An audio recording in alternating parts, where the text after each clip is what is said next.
Hello everyone, welcome to my channel.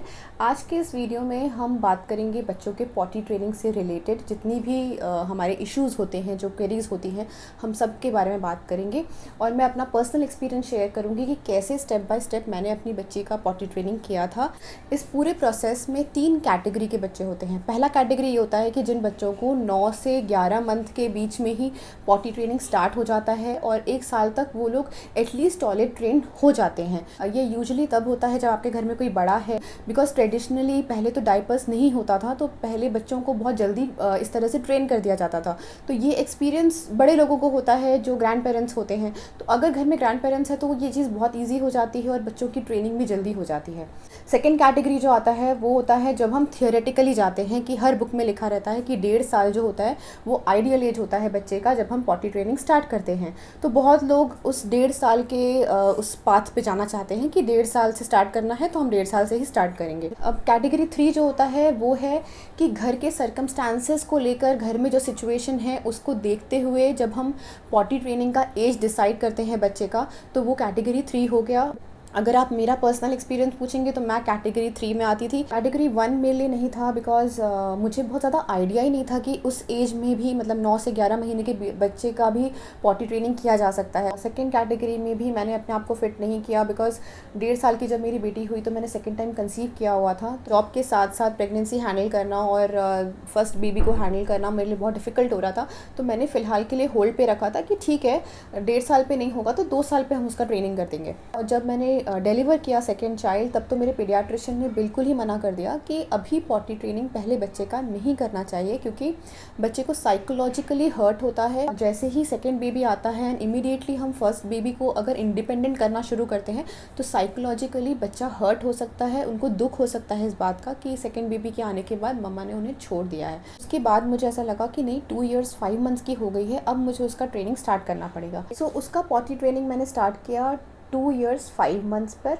और ये पूरा का पूरा जो ट्रेनिंग का प्रोसेस था वो 5 फेजेस में मैंने किया था। फर्स्ट फेज़ जो था वो था दिन में मैंने डायपर देना बंद किया, यानी कि जब बच्चा दिन भर खेलता रहता है तो मैंने उसको डायपर देना बंद कर दिया था।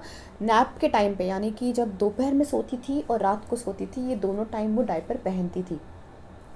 तो दिन में जब मैंने डायपर देना उसको बंद कर दिया तो वो उसने काफ़ी बार ऐसा किया कि जो टॉयलेट था वो कभी कभी कर देती थी, ऐसे ही बाहर में कर देती थी। तो ये चीज़ें उसने की है, उसने ऑलमोस्ट 1 month तक इस तरह से वो कभी कभी कर देती थी और कभी कभी बोलती थी कि उसको बाथरूम जाना है। और पॉटी सीट पे बैठना वो नहीं चाहती थी उस टाइम पे, तो हमने कभी भी उसको फोर्स नहीं किया कि तुम पॉटी सीट पे बैठ के ही तुम्हें यूरिन पास करना है। तो हम क्या करते थे कि अगर वो नहीं मानती थी पॉटी सीट पे बैठने के लिए तो हम उसको बाथरूम में नीचे ही बिठा देते थे। फेज़ 1 जब चल रहा था तो मैंने नोटिस किया कि उसको पता था कि जब भी वो डायपर पहनी हुई है, जब वो सो कर उठती थी दोपहर में, तो वो पॉटी कर देती थी। तो उसको पता होता था कि वो जब डायपर पहनी है तभी उसको पॉटी करना है। मेंटली वो प्रिपेयर्ड थी कि उसको पॉटी कब आया है, उसको इधर उधर नहीं करना है, उसको डायपर में ही करना है। तो बेसिकली वो पार्शियली पॉटी ट्रेन थी, यानी कि उसको पता है कि उसको पॉटी कब करना है, लेकिन उसको बाथरूम में जाना नहीं था, तो इसीलिए वो डायपर मांगती थी और वो बहुत रोती थी डायपर के लिए।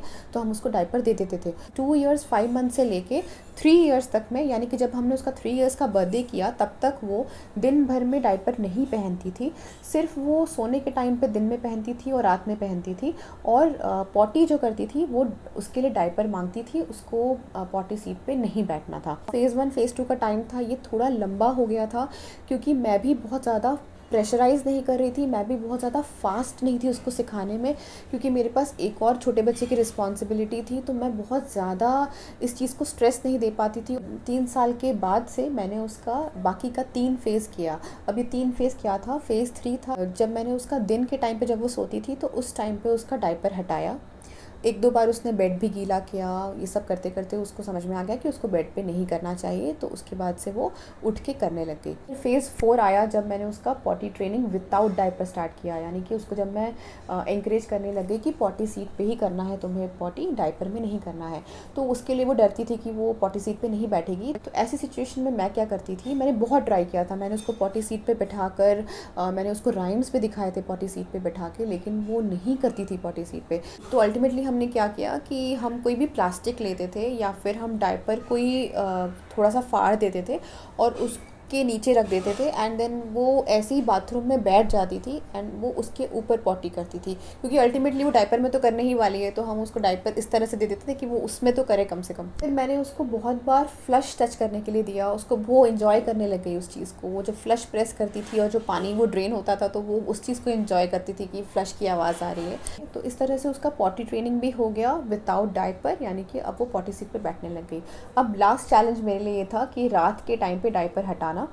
तो रात के टाइम पे उसका डायपर आपको अगर छुड़ाना है तो ट्राई करिए कि रात के टाइम पे उसको बहुत ज़्यादा पानी पीने के लिए मत बोलिए। मतलब अगर उसने 8-9 बजे खाया है तो उस वक्त ही पानी पी के वो 10 बजे तक एक बार यूरिन पास करके सो जाए। और कभी कभी बच्चे गर्म दूध भी पीते हैं रात को, तो वो एक डायूरेटिक का काम करता है। डायूरेटिक यानी कि जिसको लेने से यूरिन ज़्यादा पास होता है। तो अगर मिल्क लेके बच्चा सोएगा तो उसको रात में डेफिनेटली एक बार बाथरूम जाने की ज़रूरत पड़ेगी। तो ऐसे में अगर बच्चा रात को ट्रेन नहीं है तो वो बेड पे करेगा ज़रूर।